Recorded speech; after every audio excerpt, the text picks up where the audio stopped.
کریم صلی اللہ علیہ وسلم نے سب سے آخر میں جنت میں جانے والے کا بھی حال بیان کیا. سب سے آخری جنتی یہ وہ شخص ہوگا جو گرتا پڑتا پورے صراط پر آگے بڑھتا رہے گا. جہنم کی آگ کے شعلے اسے جھلسائیں گے بھی، لیکن بالآخر وہ گزر جائے گا، محفوظ ہو جائے گا. اور جب وہ مڑ کر جہنم کی طرف دیکھے گا اور یہ اس میں گرنے سے بچ گیا تو یہ اللہ کا شکر ادا کرے گا کہ الحمدللہ، اللہ بڑی برکت والی ذات ہے جس نے مجھے تجھ سے محفوظ رکھا اور مجھ پر وہ انعام کیا مالک نے جو کسی اور پہ نہیں کیا کہ مجھے تجھ سے بچا لیا. یہ ہے جہنم کی وحشت. اللہ سب اہل ایمان کو جہنم کی آگ سے محفوظ رکھے اور اپنے فضل و کرم سے، اپنی رحمت سے، اپنی عطا سے ہم سب کو بغیر حساب کے، بغیر عذاب کے، بغیر سابقہ عقاب کے جنت میں اعلیٰ مقام عطا فرمائے. تو یہ خطاب کرے گا جہنم سے کہ اللہ کا شکر ہے جس نے مجھے تجھ سے محفوظ رکھا، تجھ سے بچا لیا اور تجھ سے بچا کر مجھ پر وہ انعام کیا جو مجھ سے پہلے کسی اور پہ نہیں کیا. اتنے میں اسے ایک درخت دکھائی دے گا، وہ کہے گا اے اللہ مجھے اس درخت کے نیچے بٹھا دے، میں اس کا پانی پیوں، میں اس کے سائے میں بیٹھوں. تو اللہ مالک فرمائے گا بندے اگر میں تیری یہ خواہش پوری کر دوں تو پھر مجھ سے تو اور بھی مانگے گا، تیری خواہشات بڑھیں گی.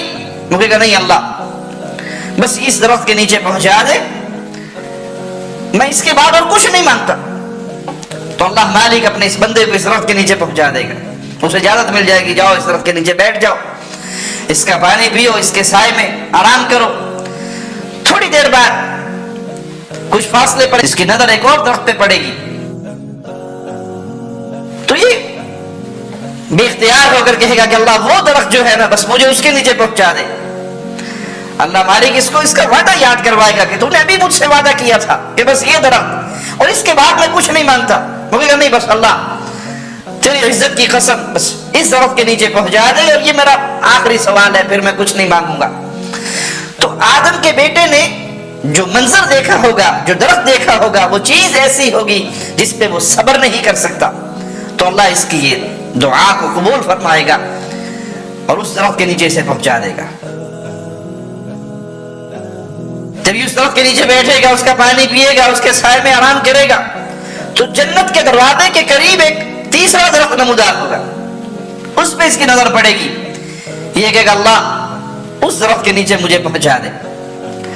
اللہ مالک اس کو اس کا وعدہ یاد کروائے گا کہ آدم کے بیٹے تم نے مجھ سے وعدہ کیا اور اتنی جلدی اس وعدے کو توڑ رہا ہے.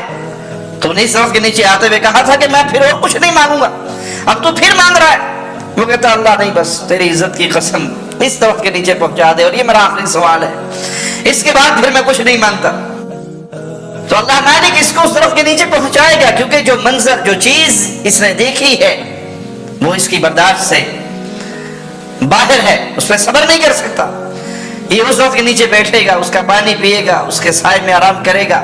جب اللہ اسے باب جنت کے قریب کر دے گا تو یہ اہل جنت کی آوازیں سنے گا اور پھر عرض کرے گا اے اللہ مجھے بھی اس جنت میں داخل کر دے.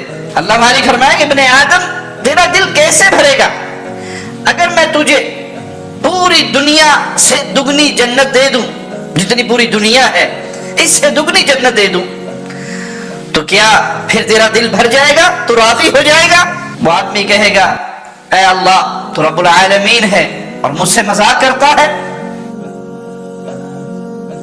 مجھ سے مذاق کرتا ہے یہ کہہ کر کہ میں پوری دنیا سے ڈبل دگنی تجھے جنت دے دوں تو تیرا دل بھر جائے گا، تو راضی ہو جائے گا؟ یہاں پہنچ کر سیدنا عبداللہ ابن مسعود رضی اللہ عنہ ہنسنے لگے اور سامعین سے کہا کیا تم پوچھو گے نہیں کہ میں کیوں ہنسا ہوں؟ سامعین نے کہا کہ آپ کیوں ہنسے ہیں؟ تو کہنے لگے کہ اس موقع پر رسول اللہ صلی اللہ علیہ وسلم ہنسے اور آپ نے ہم سے کہا، صحابہ سے کہا